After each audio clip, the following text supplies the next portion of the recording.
साधु संत भक्त परमात्मा के लिए ही प्रयत्नशील होते हैं। जो भक्त हैं उनको भी भगवान की तलाश है, इसलिए वो किसी गुरु के पास गए हैं। और गुरु जो पद पे प्राप्त बैठा है वो भी तो भगवान के लिए ही घर से निकला है, उसने प्रयत्न प्रारंभ किए हैं तो परमात्मा के लिए किए हैं। आज ठीक है वो गुरु पद पर बैठ गया और बहुत से शिष्य भी हो गए हैं, तो उसने पुनः विचार करना पड़ेगा, क्योंकि उसको परमात्मा की आवश्यकता है। यदि उसका मार्ग गलत है तो आज भी ठीक किया जा सकता है उसको, और यदि आज भी ठीक नहीं करेगा अभी अपने अभिमानवश, तो वो दूना दोषी होगा। वो इस कैटेगरी का होगा कि जानबूझ साची तजय करे झूठ तेने, और ताकि संगत है प्रभु सौपन में भी ना दे।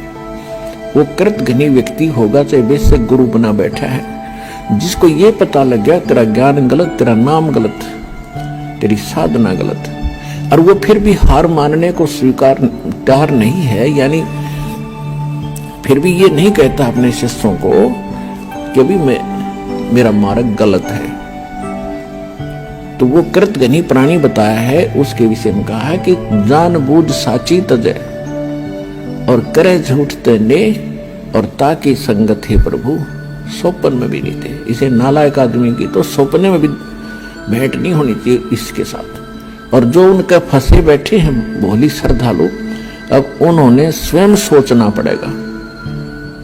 अगर वो गुरु होगा और भगवान की खोज में होगा तो पहले वो कहेगा अपने शिष्यों को, क्योंकि जो दास ज्ञान देता है सबसे पहले खटक उन गुरुओं को लगती है, क्योंकि उनके विषय में बोला जा रहा है कि उसका ज्ञान गलत, राधा स्वामी पंथ का ज्ञान गलत, उनके नाम गलत, उनकी साधना गलत। धन धन सतगुरु सच्चा सौदा सिरसा और जगमाल वाले के बारे में कहा जा रहा है, उनका नाम गलत, उनका ज्ञान गलत, उनकी भक्ति गलत, उनका रास्ता गलत। और जितने भी ये ब्रह्मा विष्णु महेश के पुजारी, आसाराम सुधांशु जी, ये कुमार स्वामी, ये इनका सारा मार्ग गलत, और ये तीन देव की भक्ति करते हैं, इनमें जीव का मोक्ष नहीं। तो इनको सबसे पहले इस बात पर जोर देना चाहिए। ये क्यों कह रहा रामपाल दास, इसका उद्देश्य क्या है?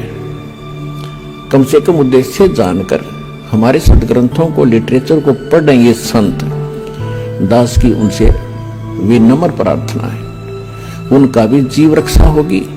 उनके अंतर्गत जो भोले श्रद्धालु फंसे पड़े हैं उनको संत मान के, संत वही होता है जिसके पास पूर्ण ज्ञान हो, और साधना ठीक है नहीं तो भक्त नहीं है, ना वो गुरु है।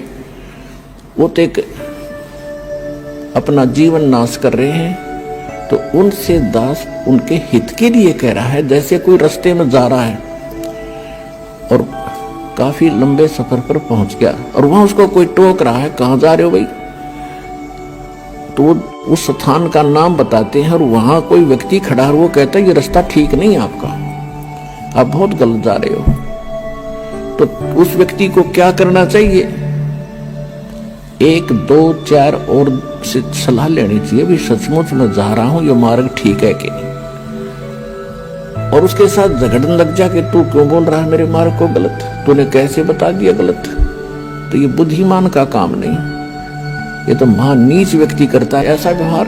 कोई कहता है कि तेरा रास्ता ठीक नहीं, तो उसने धन्यवाद करना चाहिए इसका, और सोचना चाहिए भी बता कैसे गलत जा रहा हूं, मेरा विश्वास दृढ़ कर कि मैं गलत जा रहा हूं। तो और नहीं तो मैप हमारे पास है, उस नक्शे को, उस मानचित्र को सामने धर ले, और भाई तू यहां खड़ा है, ये शहर है, और आप जा रहे हो दिल्ली, और आप हिसार से चल के आगे सिरसा, ये सिरसा यहां पर है और दिल्ली इधर है, तेरा मार्ग इसलिए गलत है। तो फिर उसने पुनर्विचार करना चाहिए। तो हमारे जो सदग्रंथ हैं ये हमारा मानचित्र है, ये हमारा गाइड है। जो संत हमारे सदग्रंथों के विरुद्ध बताते हैं और विरुद्ध जा रहे हैं और अपने भक्तों को ले जा रहे हैं, उनके लिए दास प्रार्थना कर रहा कि आप शास्त्र विधि ताकर मनमाना आचरण करे और करवा के अपना जीवन नाश कर रहे हो, और आपके आश्रित इन भोले श्रद्धालुओं के जीवन को नाश करके उनका भार अपने सिर पर धरकर पाप के भागी बन रहे हो। दास उनको इतना सतर्क करना चाहता है कि कुछ संभलो और विचार करो। ये मैप तुम्हें नहीं देखने आते हैं तो दास ने कति क्लियर कर रखा है। इन सदग्रंथों को दास ने कति निष्कर्ष निकाल कर सत्संग कर रखे।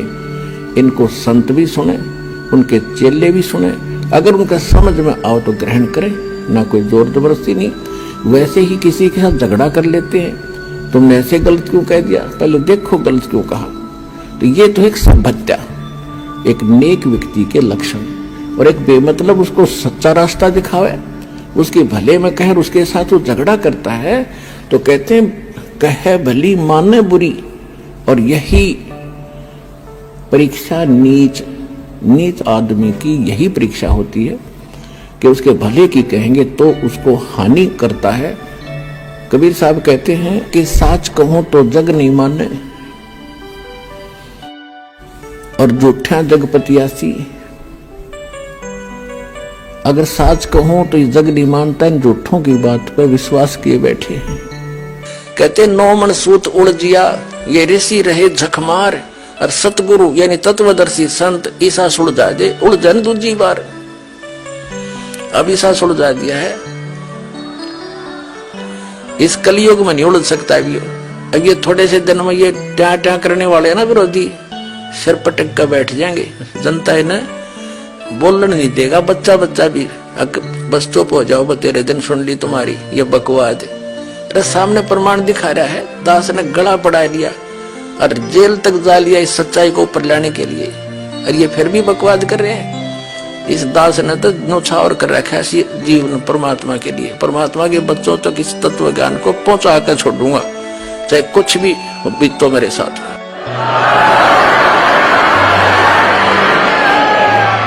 तो पुण्यात्मा परमात्मा कहते हैं कि जो सत साधना नहीं करते, मनमाना आचरण करते, हमारे सदग्रंथ बताते हैं, उनको कोई लाभ नहीं होता। तो पुण्यात्माओं, इससे बचना चाहते हो, सत भक्ति करना चाहते हो, तो इस दास के पास वो यथार्थ भक्ति है। वेदों अनुकूल, शास्त्र अनुकूल, सदग्रंथों के अनुकूल अपना कल्याण कराओ और जीवन सफल बनाओ। सत साई। दोस्तों, 84 लाख योनियों में पशु पक्षी, कुत्ता, गधा, स्वर आदि के कष्ट भोगने के बाद एक बार अनमोल मानव शरीर मोक्ष प्राप्ति हेतु मिलता है। इस अनमोल मानव जीवन को नकली गुरुओं के चक्कर में पड़कर व्यर्थ होने से बचाना चाहिए। क्योंकि समाज में नकली गुरुओं द्वारा गलत धारणा ये फैला रखी है कि एक बार गुरु धारण करने के बाद दूसरा गुरु नहीं बदलना चाहिए। विचार करें, देखें, गुरु हमारे जन्म मृत्यु रूपी भयंकर रोग को काटने वाला वैद्य होता है। यदि एक वैद्य से हमारा रोग कटता नहीं तो हमें ऐसे डॉक्टर या वैद्य के पास जाने में संकोच नहीं करना चाहिए, जिससे हमारा जानलेवा रोग ठीक हो सकता है।